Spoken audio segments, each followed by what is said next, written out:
So in the HTML and CSS course, we designed this My Profile Page website, which has all these pages. And we have the contact page, which gets your name, email ID, and the subject of this message and the message itself. And it lets you click on a submit button. Now, just with HTML and CSS, we're not able to do much here because we can't really do anything with the information that is available here. Okay. So now that we have some exposure to JavaScript as well, we have to now modify this page to be a little more functional. Okay. So you can see that this submit button doesn't really do anything. So the first thing that we want to achieve is whenever we click on the submit button, it should actually check whether the user has given all of this information or not. And if they've provided all the proper information, then it should show a message saying message has been sent. So this is the functionality that we wish to achieve. So let's have a look at how to do this. I'm going to open the entire project folder in VS Code and I'm going to go to the contact page. So in this contact page, let's go to the head tag and we're going to introduce a script tag here. And inside here, we're going to say window.onload equals function onload.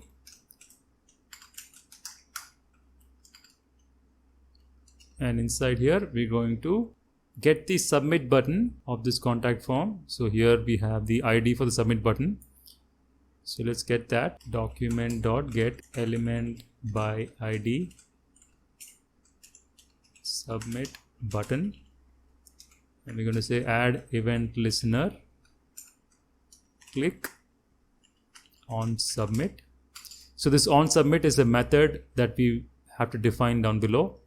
And let's define the on submit method. So we'll say function on submit alert form submitted successfully.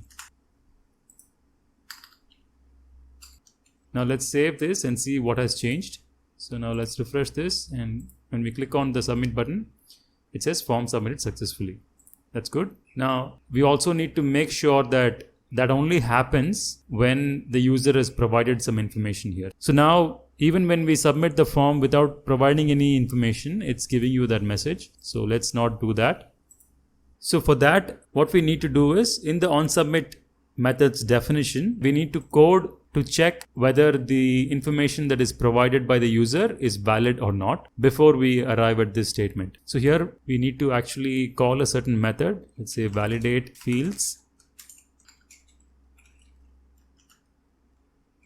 If the validation of the fields returns true, then we want to return this. Otherwise, we'll return an error message saying that the fields are not valid. So for this, what we'll do is we'll say if result, we want this message. Otherwise, we'll say alert, please fill out the form before trying to submit. Okay, and we need to also define this method function. For now, what we'll do is we'll just say return false because the form is invalid, and let's see what this does now.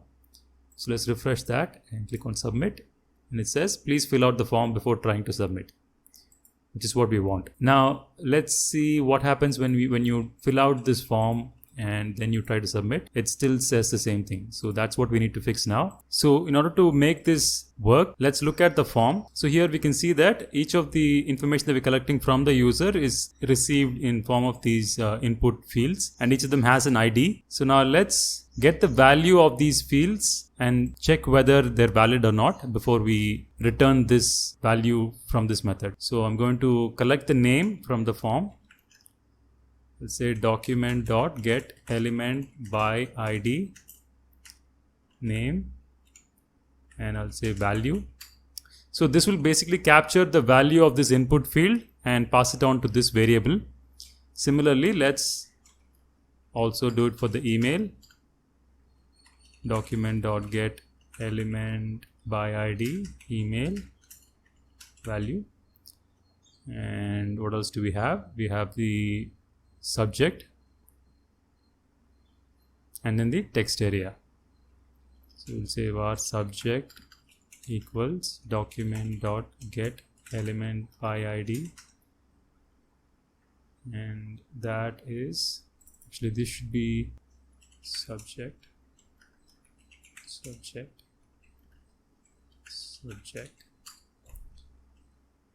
and say subject dot value, and then the message document dot get element by id dot value, and the id for that is message. Okay, so now let's actually see if each of these variables is capturing the information or not. So we'll say console.log form values. I'll just say name, email, subject, message, and let's see if that shows the information first. So I'm going to open the console and refresh it.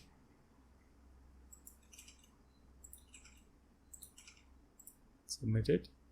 So here you can see that all of the information that we presented in the form is being captured, and we are able to get that information in those variables.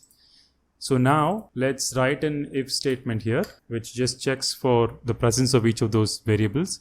So it says name and email and subject and message, then we return true. Otherwise we return false. So let's try this, leave this, and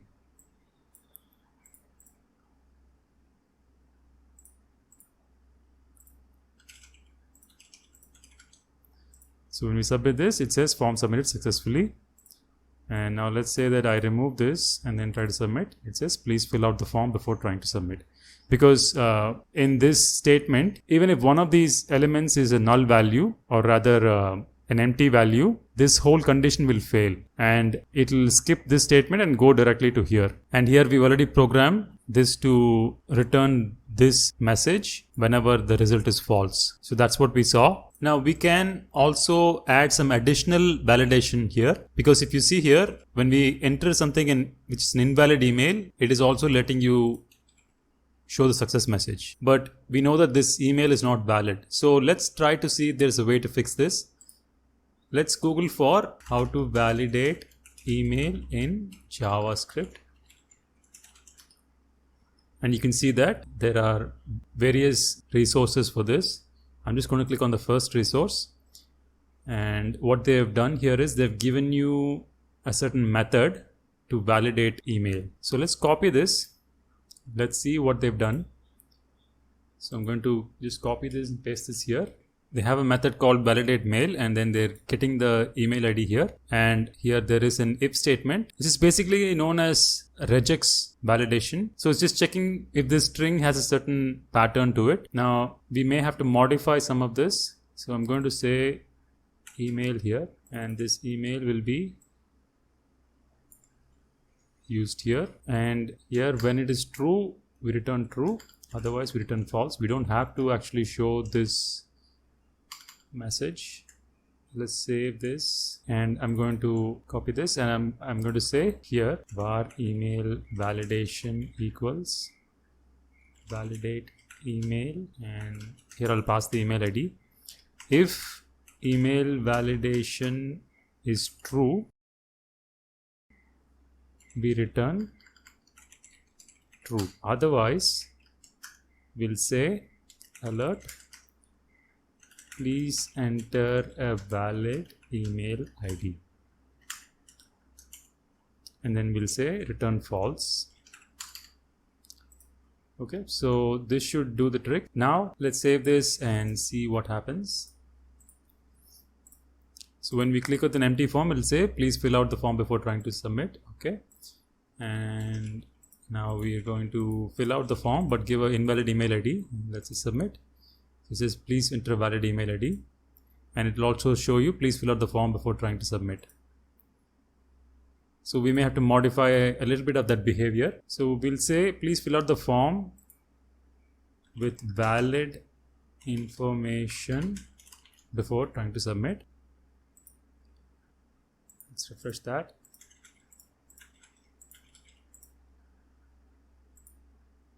Okay, so this makes sense. Now let's see if this works if we have a valid email ID.